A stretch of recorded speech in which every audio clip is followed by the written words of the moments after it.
Welcome to our Family Night video.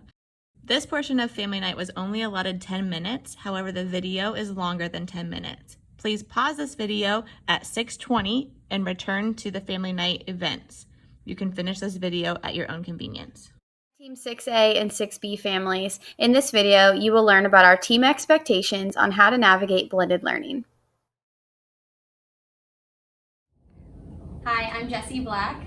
And I'm Rebecca Horn. And we're your math teachers. Their own Google Classroom. For example, this is Mrs. Horn and Miss Harding's math class. On the main stream, teachers post announcements for their class. For example, we have the morning announcements each day, as well as a link for Infinite Campus for students to take their own attendance, check assignments, and see any missing work. On the left-hand side, you will see where they have assignments that are due this day and assignments that are upcoming. Where students will spend most of their time is the Classwork tab. In the Classwork tab, all of the assignments are posted each week and labeled by the weeks on the left-hand side. There's also a tab for general information where students can access the team website as well as emails for each of their teachers. Each week, there is an iReady assignment. Students are expected to have at least 45 minutes of on-task iReady time each week.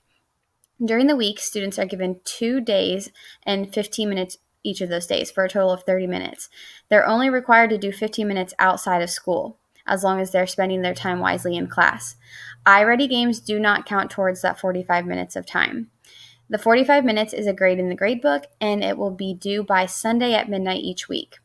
If they click View Assignment, students can mark it as finished when they're done with their 45 minutes to alert the teacher that it can be entered into the gradebook. Be careful that students aren't just clicking Mark as done if they aren't really finished, because we've had some students submitting work that's not actually done. When you're back on the Classwork tab, you will see that each day is posted for every single week. So whether your student is at home on blue days or at home on green days, even if they're not at school on their specific day, they can still access what they should be learning. So if they were absent for some reason, they can see what we did in class so that they can stay caught up. Finally, if you click on View Your Work, this is a quick snapshot of all of your assignments that are either turned in, assigned and not due yet, or missing. Okay, Mrs. Black already talked about iReady and Google Classroom. So I'm going to talk a little bit about Edpuzzle. We use Edpuzzle as our main resource for teaching and learning while students are working from home. Later in this video, Mrs. Catania will explain more about Edpuzzle. Infinite Campus, students are currently logging their own attendance through Infinite Campus on the days that they are working from home. Also, we use Infinite Campus to check grades and missing work. Adults and students have different logins. Students should all know by now their own login, but if you do not, please contact your student's teacher or the office so that we can make sure that everybody can get into Infinite Campus. Lastly, I want to show you a schedule of what you can expect for math on a day-to-day basis. If your student is a blue student, on both Mondays and Tuesdays, most weeks they will be in school. On Wednesdays, they can expect a live meet with their teachers, and they should have a schedule in their materials. On Wednesday, they will also have an Edpuzzle video assignment, and this will be a quiz review of what we've learned in class that week. On Thursday, the students will take a quiz over that learning, and that quiz they can find in iReady. And on Friday, there's another Edpuzzle assignment, which is a preview of new content. The following week, they will come into class and practice that content with us. Green students, they are following the same schedule, just a couple days behind. So on Mondays, green students have the Edpuzzle video assignment that is the quiz review, so that on Tuesday, they can take the quiz on iReady. Wednesday, green students still have a live Google Meet with their teacher, and then they will take the Edpuzzle assignment that is the preview of new content. So when they come to school on Thursday and Friday, they're ready to meet with us and practice those new skills. Students can always find their daily posts or their assignments posted in Google Classroom, but this just gives you a brief overview of what to expect each day. Let me know if you have any questions, and thank you for watching. Hi families, I am Beth Catania and I am one of the 3 literacy teachers on our team. So the first thing that I wanted to talk to you about was a website that we use called Edpuzzle. And Edpuzzle is a website that we use to kind of push out lesson videos or read alouds to students. So students log into Edpuzzle with their Google ID. So all of them have logged in. There should be no student that doesn't know how to log into Edpuzzle at this point because it's been used in a lot of different classes. So when they log in, you can see the classes over here on the left-hand side of the screen. So I have the literacy class, and then there's a math class. And then when you click onto each class, so here we have the literacy class, the assignments are kind of broken into 3 different categories. So there is the assignments that are due, and over here on the right side it tells you when the start date is and when the due date is. This one is red because it's past the due date. But then there's also completed assignments.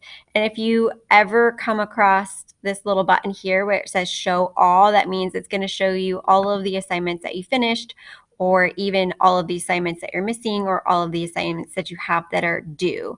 So one cool thing about Edpuzzle is that the lesson video is kind of embedded here, and there are stopping places where the video forces the student to stop and answer a question. So the question might be multiple choice, it might be extended response, but the video will not restart playing until the student completes completes a question and answers it, and then submits a question, and then it goes forward. It also does not let students skip the video. They have to watch the entire thing to get credit. It also won't allow you to go to a different tab. If you try to open another tab, the video automatically pauses.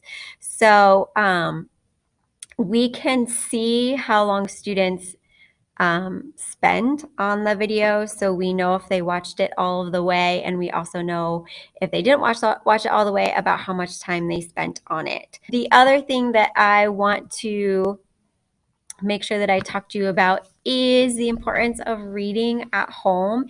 It's really, really, really important that students are reading their independent books while they're at home. Research shows that 20 to 30 minutes of reading every single day has huge benefits, like increasing brain development and increasing vocabulary. So it's just a really important thing that students are continuing to read their books when they are at home. Hey families, my name is Mrs. Horan. I teach literacy. I'm going to walk you guys through 2 important things that I think are really important for you to know the remaining year for at-home learning, also in person.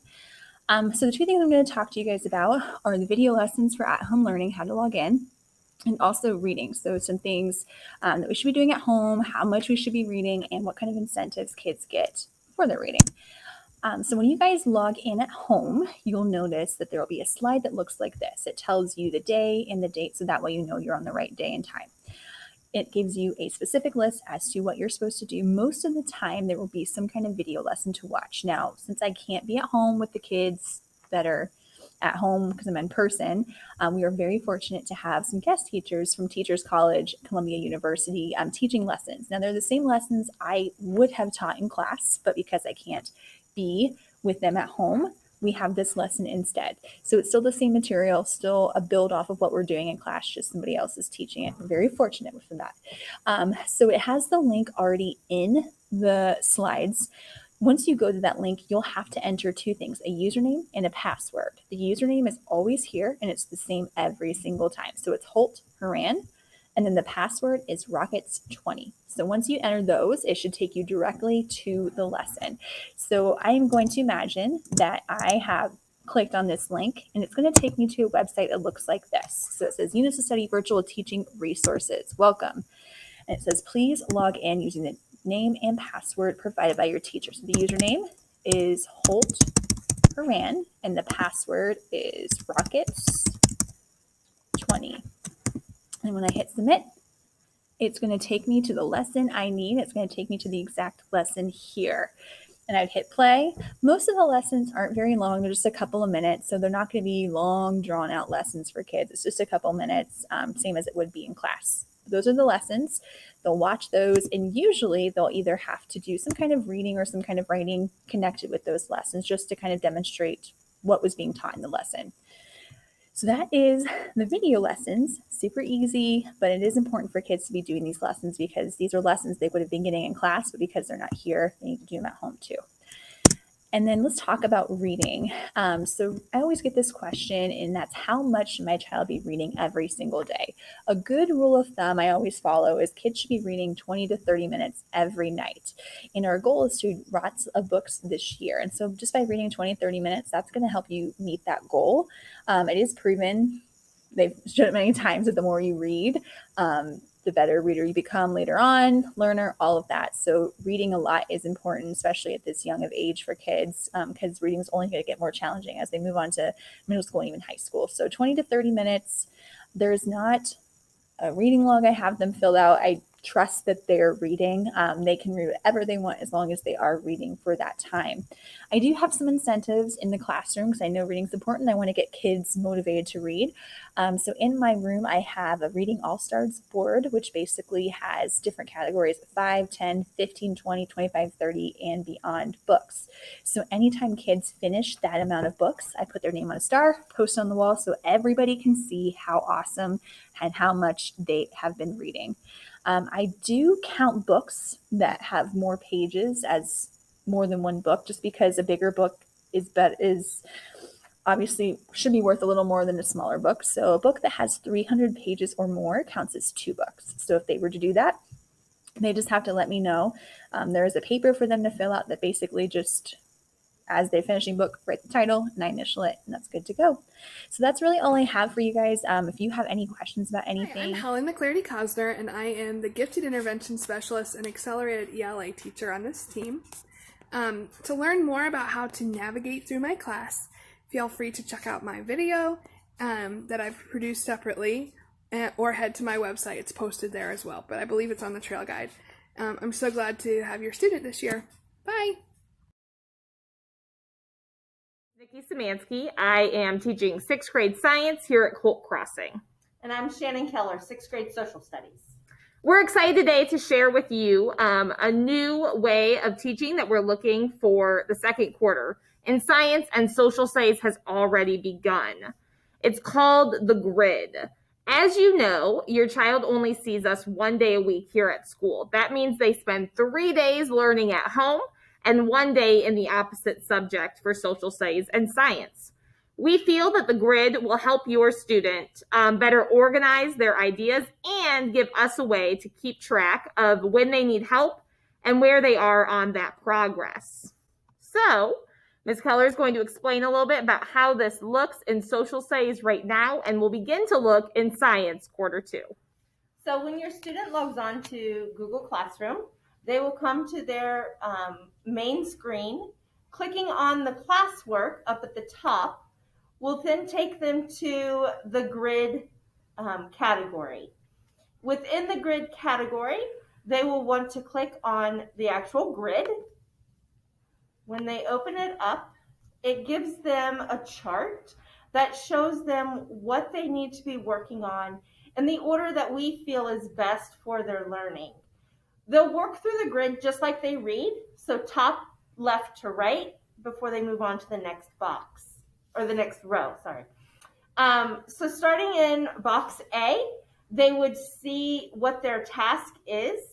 If there is a link to that particular assignment, it will be in that box as well. So all they have to do is click on that link. It will take them to that task. When they finish that task, then they can move on to the next box. As a way of keeping track of where they are, they will also be using the tracking sheet, which is in Google Classroom. In this sheet, they will be able to see their name. They can keep their own progress.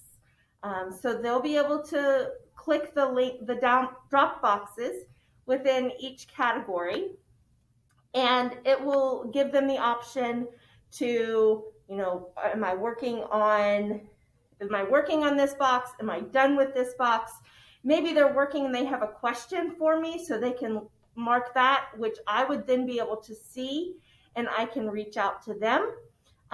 Maybe it's something where I have a question for them and I can mark See Teacher.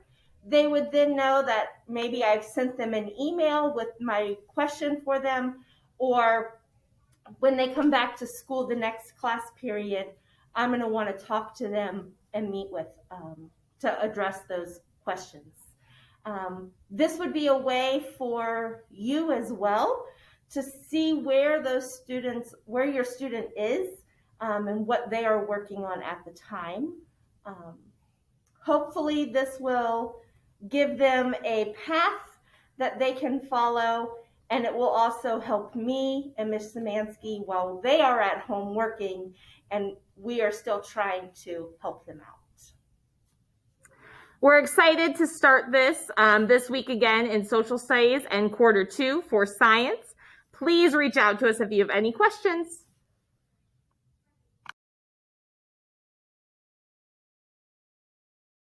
Hi, parents and students.